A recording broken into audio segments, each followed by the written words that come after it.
My mom let me struggle for years to earn my dad's love, knowing I wasn't his biological son, and now I don't know if I can forgive her.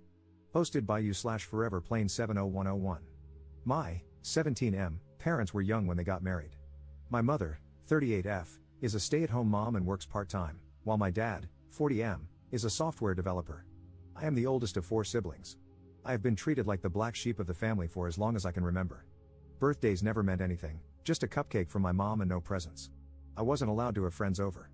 Christmas was never something I looked forward to.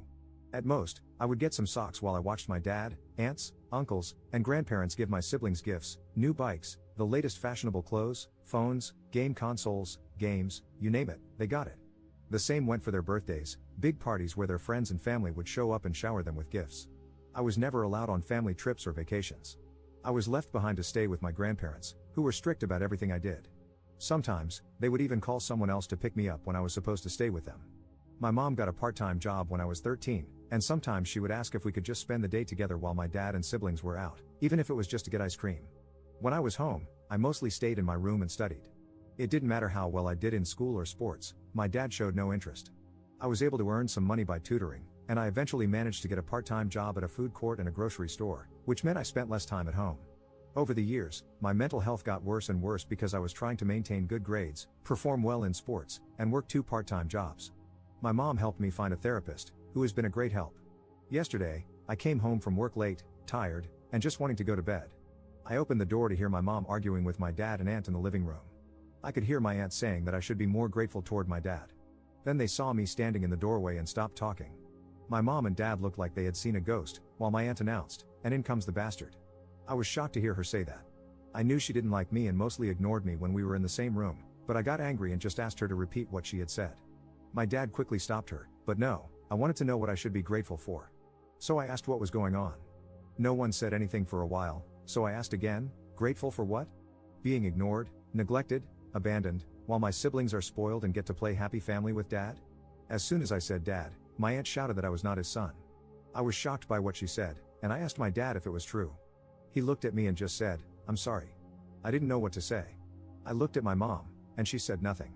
I went to my room and just started crying. Later, my mom found me on the floor, shaking and crying. She helped me up and stayed with me until I fell asleep. I woke up this morning and called in sick. I barely left my room today. I just feel like everything I've done to make the man I call dad proud, or just to get him to acknowledge me, has been a waste of my life. I wish I had known years ago. Edit. After I put up this post, I had to get out of the house. I wanted to be alone for a while, and the thoughts of ending things became too hard to ignore. So, I called my best friend, and he picked me up. We went for a drive, and I told him what had happened yesterday. He just listened while I cried and told him everything. He already knew my father was like this, but not the extended family. I had never seen him so angry before. He had to pull over to calm himself down. I showed him the post, and he was silent for a while. After a few minutes, he told me that no matter what, I was his best friend, and he asked if it would be okay for him to maybe talk to his parents about me staying at his place for some time. I said yes. He dropped me off at home, and we got out of the car and talked for a bit. Before he left, he gave me a hug and said that whenever I felt alone, I should give him a call. When I entered the house, I ignored everyone. First, I would like to thank everyone for your comments. Though I have not responded, I have read through all of them. They have not only been helpful in helping me see things differently, but they have also encouraged me to stay strong until I can move out. You are right, this man is not my dad or father, and I will no longer see him as such. I will try to get some answers about why I am being abused, why no one told me anything all these years, and most importantly, who my real biological father is. Is he alive? Does he know I exist? To clarify one thing, I have no idea who anyone on my mother's side of the family is, and therefore, there is no contact with them.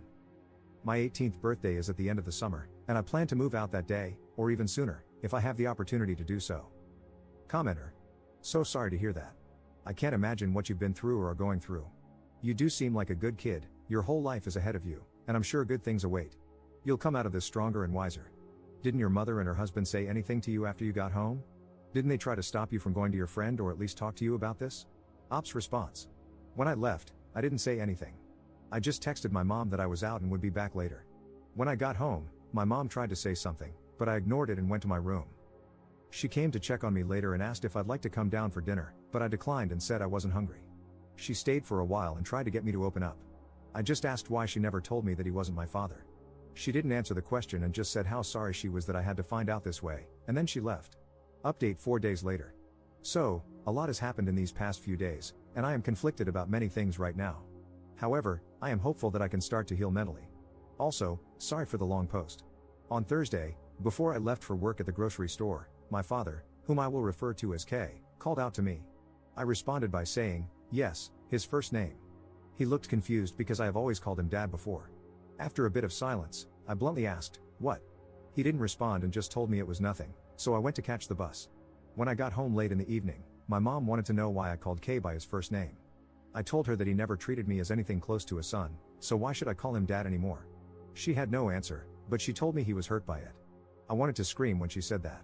Yesterday, I had an appointment with my therapist, and I cannot put into words how much she has helped me over the years.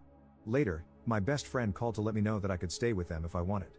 This morning, when I woke up, my mom was already awake and making breakfast. I asked her if we could talk alone today, as it was important. She agreed to talk after breakfast because Kay had to leave for work shortly after. After Kay left, she told my siblings not to enter the kitchen for a while. I am paraphrasing a bit because it was a long conversation. We sat down, and I found it hard to get the words out at first.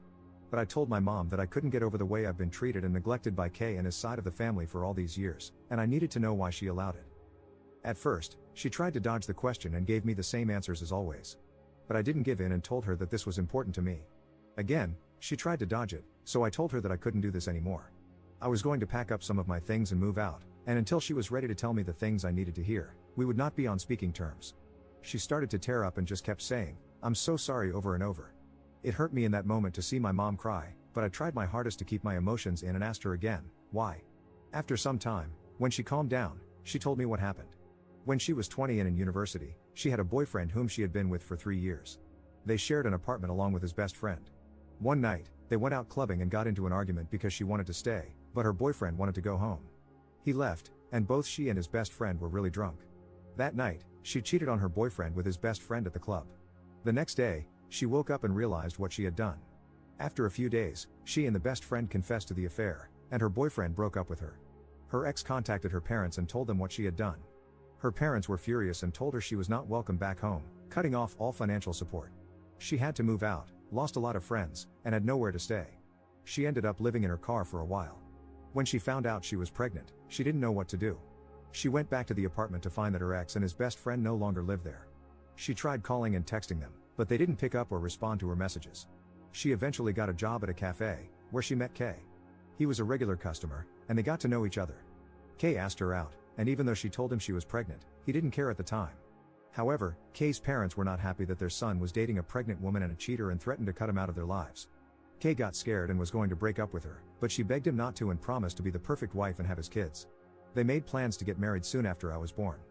Kay never showed any interest in me when I was born, but my mom lived with the hope that one day he would. After hearing all of this, I didn't know what to say for a while. After thinking for a moment, I asked if she had ever tried to contact my possible biological father. She said no, but based on the timeline, her affair partner was most likely my biological father, though she couldn't be 100% sure. I asked if she had ever tried to reconnect with her family. She said she tried when she was about to get married, but her parents, siblings, aunts, and uncles didn't want to see her, so she gave up. I asked her why Kay was hurt by me calling him by his first name. She told me he had been seeing a therapist for the last 2 years because he had been suffering from depression and guilt. This surprised me. She said it started when I was 15. I had come home after a handball game, where we won, and I was awarded man of the match. I was so happy and excited to tell them about it. My mom was, of course, happy for me, but Kay just told me to put the award with the others in my room. I started crying in front of him and asked why he hated me. He didn't reply, so I went to my room and cried all night. After that, Kay felt a sadness that wouldn't go away, it only grew. My mom eventually convinced him to see a therapist. Over time, the therapist got through to him, and for the past few years, he's been living with this guilt. When I called him by his first name, he realized he had lost me. The next question I was afraid to ask, but I asked if he had ever abused her. She told me he had never abused her and that Kay had only ever loved her. The only time he ever questioned her was when she was pregnant with my younger brother, and he asked for a paternity test, which she understood. When it came back positive, he apologized and never questioned her again. The last question I asked was why I was left with people who abused me physically, mentally, and emotionally while they went on trips and vacations. She was shocked to hear about the physical abuse and asked me what had happened. I told her that I never said anything at the time because I was afraid of Kay's family members when it happened. I told her everything I could remember, but here are some of the things they did. My grandparents would scold me loudly and hit me when I was younger. My aunt never spoke to me unless she needed a favor, only to then go back to ignoring me and telling me to stay in the guest room. When I was 14, my father took the family on a 2-day trip to Croatia but left me with his older brother. His brother asked me to go to the store to buy some things, and of course, I said yes. When I came back, he opened the door, took the bags, and locked me out of the house. I sat there crying until they had all finished their dinner. Then he let me in. My mom cried the whole time while I told her everything. She told me how sorry she was. She knew they didn't like me, but this was pure hate. After the conversation, she asked if I was going to move out and where. I told her I was planning on it but wouldn't tell her where because I didn't want Kay to know where I would be staying. She started crying again, and it hurt to see her cry. The conversation was long and lasted several hours, but these are just the main points. After that, I went to my room to clear my head and think. About an hour later, someone knocked on my door, and I told them to come in. It was Kay. He asked if he could enter, and I said yes. It was the first time I could remember him ever entering my bedroom. He looked around for a bit, stopping at the shelf where I keep all of my awards and trophies from school and sports. He looked both surprised and sad when he saw the medals from when I did track and field and played football. He stopped when he saw the small man of the match award and picked it up. He held it for a while and started to tear up. Then, he put it back and sat down on the bed. Neither of us said anything for a while. I asked if Mom had told him what we talked about. He was still tearing up and slightly nodded his head. I asked him if he was aware of how I see him. He nodded again and whispered, yes. I asked, so you know the extent of what your parents and siblings put me through? He looked me in the eyes and asked if it was true. I said yes, and he just started crying. After a while, he stood up and hugged me. This was both the first time he had ever hugged me and the first time I'd ever seen him cry in front of me. I just hugged him back and started to cry too. He didn't want to let go and said how sorry he was, for the pain he caused me, for the years of neglect, for treating me like an outsider. He begged me not to move out. When he finally let go, he asked for a chance. I told him that maybe, with time, I could forgive him and Mom, but they had to earn it. However, I would not forgive his family for the things they had done. Also, for now, he was still Kay. He was hurt by this but accepted it. For now, I am not moving out. But if things go back to the way they were, I will not hesitate to leave, and he knows it. We are going to see a family therapist together. In the future, I will try to reach out to my biological father. However, I'm still unsure about my maternal side of the family. I'm on the fence about them. Thank you for reading. Edit. I called my friend and told him what happened. The door will always be open at his place. We have known each other since we started school, and we both play for the same team. I know his parents well, and they are lovely people. I know many of you want me to move out as soon as possible, but I told them I would like to give them this one chance, and that is what I will do for the moment. Honestly, I am not scared that things will just go back to how they have been. I have been saving all of my money since I started working. To those who have been sending virtual hugs, here's a virtual hug back, and thank you. Thank you for all the comments and support. Commenter. What are they going to do about your stepfather's family's abuse? Are they going to call them out on it? And how do your other siblings treat you, obviously with the exception of your sister, who seems to love you? Ops response. Kay and Mom have spoken to my siblings, letting them know that, from now on, his side of the family will not be allowed to visit anymore for the foreseeable future. They were surprised at first, but Kay explained what happened. My brothers didn't know what to say, but my sister got really angry at Kay and Mom. I had a talk with my siblings about how hurt I was by my strained relationship with my brothers because we used to be a lot closer. It's like they started seeing me as a roommate rather than a brother some time ago. My sister has always wanted to spend time together and gets really upset if she misses my games. I let them know that I didn't care if they saw his family outside the house. However, my brothers told me they would rather try to fix our relationship. Second update 1 week later. Firstly, I would like to thank all of you who have messaged me on the last post and privately. I want you to know that I am safe and staying at my friend's house. They are willing to let me stay with them long term. These messages have not only opened my eyes but also helped me see my mom and Kay for the people they truly are. Neither of them loves me or cares about me. I have had people sharing their stories of childhood abuse and neglect and how they managed to get out. Every time I have tried to talk to my mom and Kay about the abuse, or asked my mom how she could happily leave me behind and do nothing about it, they have tried to avoid the questions, love bomb me, and say that things will change. What really got to me was a message I received this morning asking how my mom never noticed any bruises when they picked me up after trips and vacations. That sealed the deal for me. There is no way someone who is supposedly supposed to care for you wouldn't notice. This morning, I got ready to leave and packed up my things. It wasn't much that I was taking with me. When I was ready, I called my friend and asked him to pick me up when he could and to call me when he was outside. When my friend called me, I moved my things out. I let my mom and Kay know that I would be moving out. They did not take it well and started begging me to stay.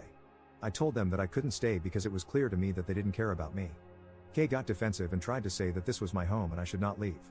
I asked him why, after 2 years of therapy, he has remained the same. How come, even though I tried my best, I was still treated like an outsider? He didn't say anything. I asked my mom why she let this go on for years without doing anything to stop it. Again, she didn't say anything. My brothers weren't home, so I went to say goodbye to my sister. It was really hard because she is the only one who has ever treated me with genuine kindness and love. I talked with her a bit, and when I told her that I was leaving, she looked so sad. It was harder than I thought to say goodbye to her. When I got to his car, I just broke down. We drove around for a bit before we got to his place. His dad helped me get settled in the guest room. My friend told his parents about the posts. They asked me to tell them everything, and I did. His parents talked in private for a bit and then let me know that they would rather have me stay with them long term than go back. Again, thank you for everything. Third update 1.5 months later. Just want to give an update on how I'm doing ever since I left. My best friend and his family have been nothing but wonderful. They have taken me in as their own and shown me nothing but love, kindness, and understanding. I appreciate everything they have done to make me feel safe and loved. I have met with my mom and siblings on a few occasions, but never at my old home or at my friend's house. I have made it clear that I will never step foot inside there again, and it took my mom some time to realize that. She stopped asking me to come back after I ignored her for a few weeks. I have switched therapists because I felt like I needed a fresh start in dealing with all of this. And yes, therapists are mandatory reporters in my country. I learned that after my first appointment, when the therapist contacted the police and reported my old one. Kay and some of his extended family have tried to reach out via texts. Some have offered their apologies, while others just sent insults. It's not hard to figure out why. Those have been blocked. To those who apologized, Kay's parents, brother, and his family, I replied with a simple, I accept your apology, but I do not forgive you. That may never happen, and it will be on my terms. For the foreseeable future, do not contact me again.